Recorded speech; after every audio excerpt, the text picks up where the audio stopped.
Central serous chorioretinopathy is a posterior segment disease which is characterized by localized and limited serous detachment. It is the fourth most common non-surgical retinopathy after ARMD, diabetic retinopathy, and venous occlusions. It's pathophysiologically, it is largely believed that there is a hyperpermeability and venous congestion of the choroidal vessels with defect in the barrier function of RPE, which leads to accumulation of fluid under neurosensory retina. The disease is usually self-limiting. However, refractoriness and the chronicity lead to permanent visual damage. Conventional laser is used in cases of refractory diseases, but however, it cannot be done in cases of subfoveal and juxtafoveal leakage. Also, it is associated with central and paracentral scotomas. PDT is a viable option in these cases, but it is related, the risk of RP atrophy, CNVM, and choriocapillary ischemia is too high with PDT. Recent studies advocate use of sub-threshold laser like 810 nanometer diode as well as 577 nanometer yellow laser. We present a study of 532 nanometers sub-threshold micropulse laser in treatment of subfoveal leaks in central serous chorioretinopathy. Just the screen is not going further forward. I'll just see. You can use carry on. You carry on. So our study was a prospective interventional study we did in 30 patients of non-resolving CSC. After proper ethical approval taken from hospital's ethical committee, we included patients of vision loss for more than 3 months duration with subfoveal leaks on FFA of more than 18 years of age. We analyzed our result at the end of 1 month, 2 and then 3 months with a p-value of less than 0.05 to be regarded as significant. Best corrected visual acuity was recorded on ETDRS letter visual acuity score, and to quantify the data, we converted into logMAR. Contrast sensitivity was recorded by Paley-Robson chart, and to rule out the chronicity, we did fundus autofluorescence.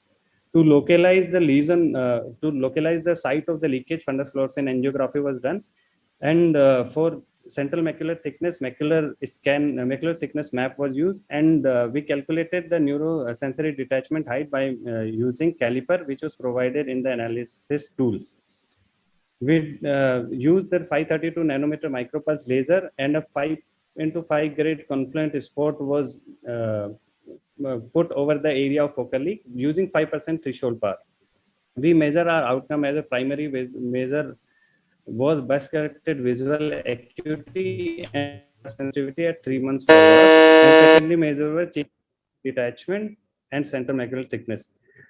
Most of the patients lie in 30 to 40 years of age. This particular chart shows change in the best corrected visual acuity. As we can see, at the end of 3 months, most of the patients had visual acuity less than 6/12 or better.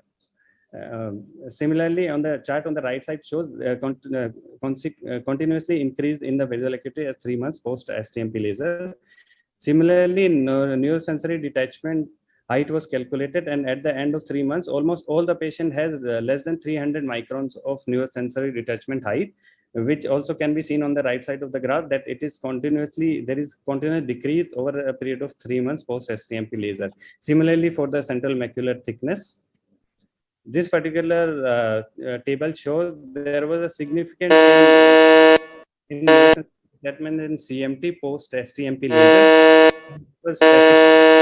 Yeah, thank you. 532 nanometer sub-threshold Dr. Sharma, thank you. That was a fantastic presentation on your part. Thank you so much. I'm afraid we are not able to finish the presentation. Dr. Sharma, I have two questions. Sir. You do not have a group for comparison. How could you attribute this to your therapy, the resolution of the edema to your therapy?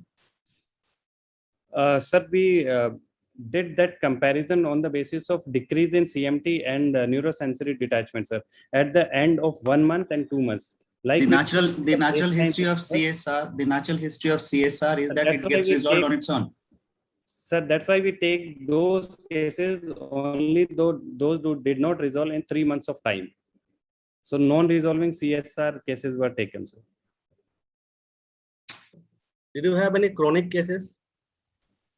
So Did you have basically in the Yes, Single or multiple leak criteria was checked. only one single leak patients were taken, sir, and also the leak was subfoveal in those patients, And, in which conventional laser couldn't be used, sir. and this was supported by any sort of medical treatment. No, sir. So in previous 3 months, Previous 3 months we only included those were not given any kind of treatment, as the patient's age was 30 to 40 years of age. Most of the patients were falling in that particular criteria, so we were hoping for a natural resolution of CSR, and also the leak was subfoveal, so we did not want to try any conventional treatment in that, sir. these are all subfoveal cases, or you have something All subfoveal extrafoveal or cases. juxtafoveal? All All subfoveal. subfoveal cases. Yes, sir.